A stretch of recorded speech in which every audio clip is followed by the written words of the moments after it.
गर्मी के आते ही बिजली विभाग द्वारा लगाए जा रहे नए मीटर लगातार जलने की खबर सामने आ रही है। जहां देखो वहां मीटर जल जाने की खबर मिल रही है। इन्हीं सभी बातों को लेकर जब हमने बिजली विभाग के उच्च अधिकारियों से इस बारे में जानकारी लेनी चाही तो उनका जवाब कुछ इस तरह था कि मीटर जलते नहीं हैं बल्कि डिफेक्टिव निकल जाते हैं। पर सवाल यह उठता है कि बिजली विभाग के कर्मचारी जब मीटर लगाए जाते हैं तब उसका परीक्षण नहीं किया जाता है। जहां देखो वहां मीटर जलने की वजह से कुछ और बताई जाती है। ऐसे ही कुछ बातें हमें इन साहब से मिली। इन्होंने बताया कि हमारे कंज्यूमर की संख्या कुल 3,82,000 है।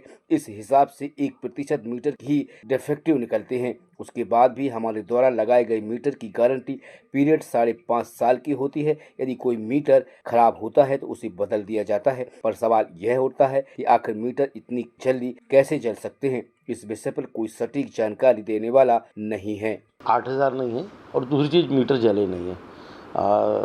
मीटर स्टॉप डिफेक्टिव के बारे में शायद आप पूछना चाह रहे हैं और ये आंकड़ा 4,115 है। हमारा जो R15 करके कंपनी का डेटा होता है तो जो लेटेस्ट R15 है उसके हिसाब से भी 4,115 मीटर हमारे स्टॉप डिफेक्टिव हैं।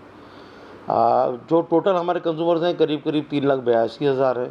तो आप ये समझ सकते हैं कि करीब 1% मीटर स्टॉप डिफेक्टिव है, जो कि बड़े नॉर्मल सी चीज़ है कि मीटर कोई रीज़न हो जाते हैं तो स्टॉप डिफेक्टिव होता है और वो हम लोग स्टॉप डिफेक्टिव मीटर्स चेंज करते रहते हैं।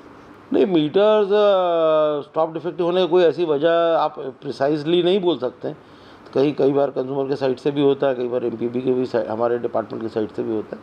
तो जो स्टॉप डिफेक्टिव है उसका कोई इशू नहीं है और अगर वो विदिन गारंटी पीरियड होते हैं तो हमारी कंपनी को भी जो जैसे मीटर का गारंटी पीरियड 5.5 साल का, तो हमें फ्री ऑफ कॉस्ट में जो हम जिनसे हम बाय करते हैं उनसे भी हमको फ्री ऑफ कॉस्ट रिप्लेस होते हैं। वही कंपनी के हो कि अलग अलग कंपनी के? नहीं, ये तो अलग अलग कंपनीज़ के हैं ये सर।